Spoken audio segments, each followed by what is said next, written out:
Mekar angsana, pandang tak jemu, bunganya luruh ke dalam raga. Buku laksana, lautan ilmu, dasarnya penuh, mutiara berharga.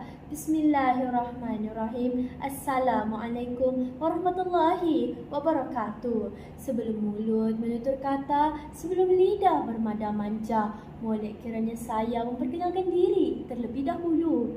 Nama diberi Anis Nashita binti Nahad merupakan seorang pelajar aliran perniagaan dan geografi dari kelas 5 Ibn Rushdi di Sekolah Menengah Kebangsaan Agama Tun Datuk Mustafa Limawan. Bermanis muka, saya di sini ingin membawakan anda semua satu resensi yang berjudul Awan, buku kedua daripada trilogi ajaib karya Syafiq Aizat yang bertemakan fiksi.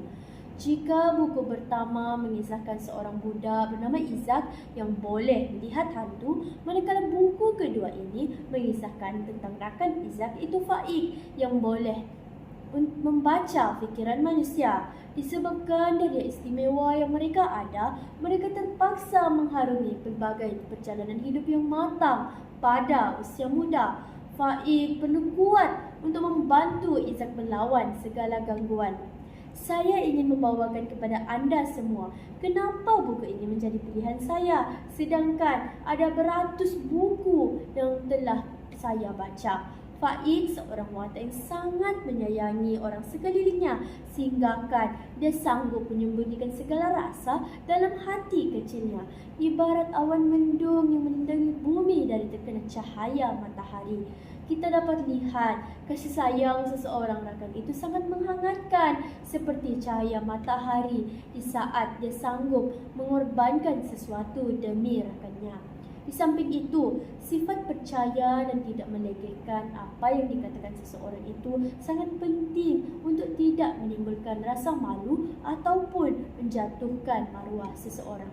Akhir sekali, sikap hormat menghormati segala nasihat dan kata-kata dari ibunya dia pegang kerana dia percaya itu yang menjadikan dia sebagai manusia hingga hari ini. Sebaik mana atau sejahat mana pun kita, jadilah anak yang taat kepada ibu bapa.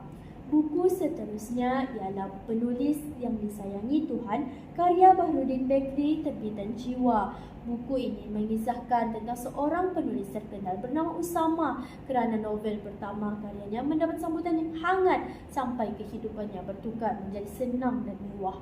Sehinggalah satu hari Chope Napi, seorang pengkritik terkenal, mengkritik novel kedua dan ketiga tulisan Usama hingga menyebabkan jualan novel tersebut terus jatuh merudum dan syarikat penerbitannya gulung tikar. Pengajaran yang cukup bermakna dalam novel ini ialah kita perlu berkongsi ilmu tidak kira kepada sesiapa pun. Usama yang gigih berkongsi ilmu penulisan kepada jiran-jirannya walaupun jiran-jirannya itu bukanlah berasal dari Malaysia, tetapi mereka gigih mempelajari ilmu baru untuk menggilap minat yang terpendam. Ilmu yang kita kongsi itu ibarat benih yang ditabur pergi ke sekeliling dunia sekalipun pasti akan tumbuh menjadi pokok yang subur. Buku yang ketiga merupakan e-book yang bertajuk Hijayah Siri Kaf, karya El-Browset. Buku ini mengisahkan tentang seorang pelajar perubatan yang bernama Maryam sering menghadapi gagal dalam pemeriksaannya ketika dia menyambung ijazah. Lahir dari keluarga berada dan berkedudukan tinggi, pasti juga mendapat ekspektasi yang tinggi. Apabila manusia dilengkapi kesempurnaan, mereka tidak menerima ujian berbentuk kekurangan. Oleh itu, hidupnya dihuni rasa was-was dan tidak yakin, sehinggalah dia bertemu pencara barunya Dr. Gaf Arad. Buku ini memberikan satu semangat kepada saya sebagai pelajar untuk tidak berputus asa dan terhadap cita-cita. Tidak kira betapa susahnya jalan yang dipilih, carilah jalan lain untuk temukan kejayaan. Ia juga turut memberikan kesan yang dalam kepada saya untuk tidak merendah-rendahkan pencapaian orang lain. Sekecil-kecil hasil yang diperoleh haruslah mendapat penghargaan atas usaha seseorang. Seterusnya, saya bawakan buku yang berjudul Ketika Hati Berfatwa. Buku ini diterbitkan oleh Nukilan Biruni karya Serban Putih atau kini dikenali sebagai Mustaqim Jiwa. Buku ini menghimpunkan 100 tajuk kecil yang berunsurkan kata-kata nasihat berbentuk puisi dan kisah orang-orang soleh. Buku ini membuka minda pembaca untuk menjalani kehidupan seharian berpandukan amalan sunnah ataupun apa yang ditetapkan dalam Islam.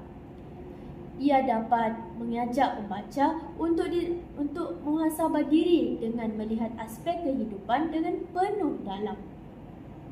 Buku yang terakhir pula bertajuk Puteri Bunian Bulan. Buku yang bergenre fiksi ini ditulis oleh Alif Mustafa dan diterbitkan di bawah penerbitan The Patriots. Buku ini mengisahkan tentang kelahiran seorang puteri yang bakal berubah status hierarki beraja di seluruh alam. Ia juga mengisahkan seorang putera yang sangat sayangkan maruah umat manusia sehingga sanggup menghancurkan segala-gala dengan bara apinya. Buku ini memberi pengajaran bahawa ujian itu sememangnya datang untuk manusia. Manusia hidup untuk diuji dan manusia hidup tanpa ujian sama sahaja seperti mati. Hati tidak terasa dengan menghargai. Demikian 5 buah buku yang banyak memberi inspirasi kepada saya untuk tidak berputus asa dalam kehidupan, bahkan untuk terus menyebarkan manfaat kepada umat manusia.